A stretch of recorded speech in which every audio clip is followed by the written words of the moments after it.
Salam alaikum, ihr Lieben. Willkommen auf meinem Kanal zu einem neuen Gesundheits-Dessert-Video von mir.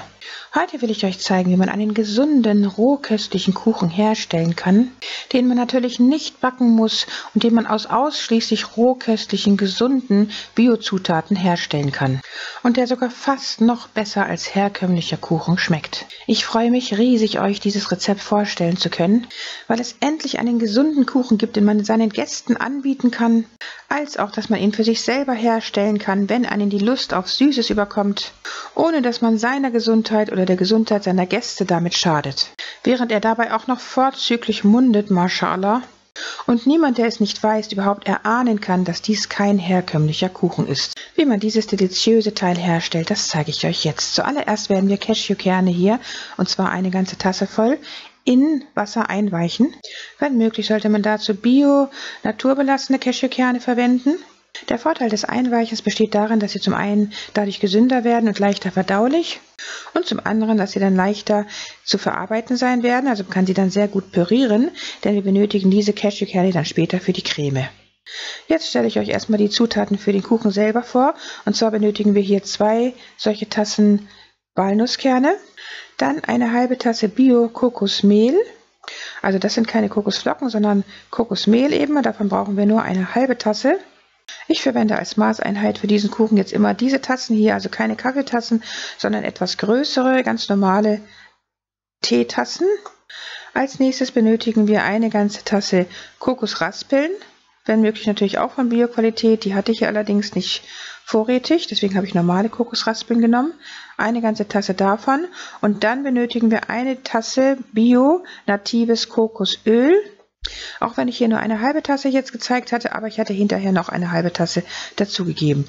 Dann benötigen wir eine ganze Bio-Zitrone. Und zwar benötigen wir von der einen Hälfte den Zester, also die Schale, die wir dann abreiben. Deswegen ist es ganz wichtig, dass die Zitrone eben von Bio-Qualität ist. Beim Abreiben der Schale muss man halt eben aufpassen, dass man nicht das Weiße mit abreibt, sondern eben nur das Gelbe. Dann benötigen wir den Saft dieser halben Zitronenhälfte jetzt für den Kuchen und von der anderen Hälfte der Zitrone den Saft später für die Creme.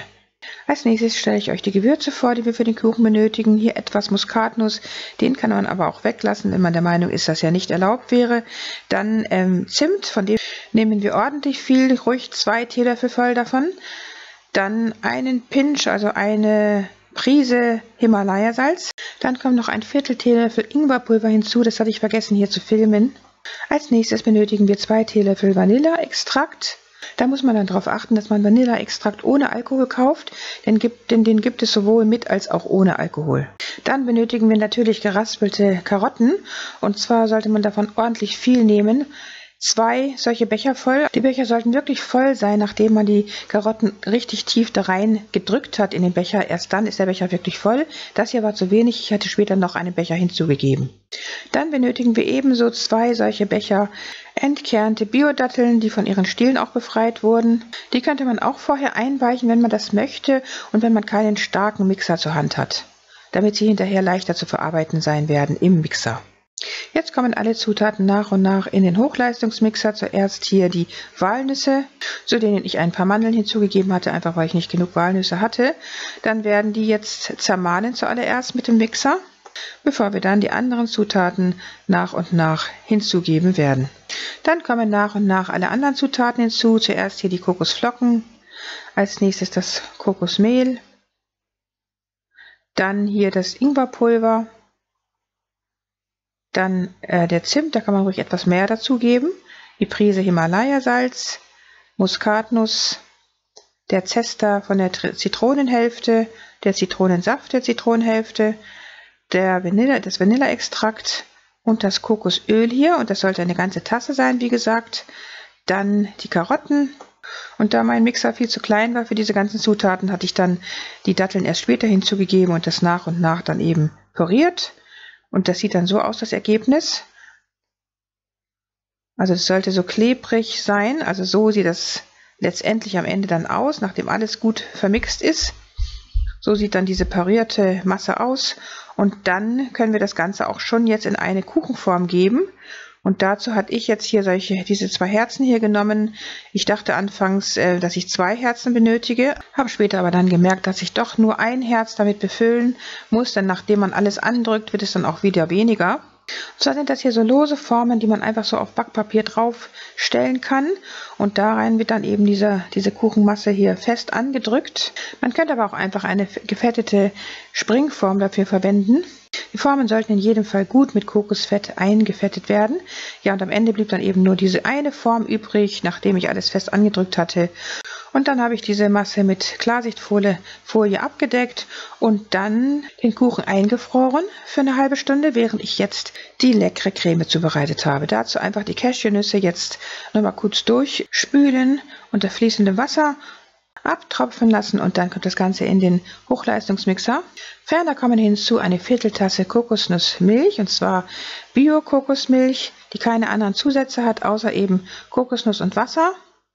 Eine Vierteltasse davon. Wenn sich die Creme von dem Wasser so in der Dose absetzt, könnte man ruhig etwas mehr von der Creme nehmen und etwas weniger von dem Wasser. Dann kommt auch hier wieder eine Prise Himalaya-Salz hinzu. Dann auch hier wieder 2 Teelöffel von dem Vanilleextrakt. Dann kommen 3 Esslöffel Bio-Honig hinzu und eine Vierteltasse geschmolzenes Kokosfett, natürlich wieder von Bio-Qualität. Und der Saft einer kleinen halben Bio-Zitrone, das hatte ich wohl vergessen hier zu filmen. Und dann wird das Ganze einfach hier durchgemixt mit dem Hochleistungsmixer und das Ergebnis ist das, was wir gerade gesehen haben. Jetzt haben wir den Kuchen aus dem Gefrierfach herausgeholt, die Klarsichtfolie abgenommen und jetzt kommt diese Creme einfach oben drauf. Schaut mal, wie lecker diese Creme aussieht und die hat es wirklich in sich, Mashallah. Die macht den Kuchen am Ende so lecker, Mashallah. Und jetzt wird das Ganze auch nochmal abgedeckt, halt auch wieder eingefroren für eine halbe Stunde. Und dann holen wir den Kuchen raus und schneiden ihn jetzt hier so aus der Form heraus. Und sobald wir das geschafft haben, ist der Kuchen sozusagen fertig. Subhanallah, schaut mal, wie schön der aussieht, Mashallah. Und jetzt wird er einfach noch mit Mandeln bestreut. Man kann die klein hacken, man könnte aber auch noch ein paar Kokosraspeln hinzugeben, wenn man das gerne möchte. Man kann ihn also dekorieren, wie man möchte. Bevor man ihn serviert, sollte er schon eine halbe Stunde aus dem Gefrierfach heraus sein, damit die Beschaffenheit des Kuchens etwas weicher sein wird. Das Einfrieren des Kuchens ist also nur am Anfang notwendig, damit der Kuchen diese schöne Form behält.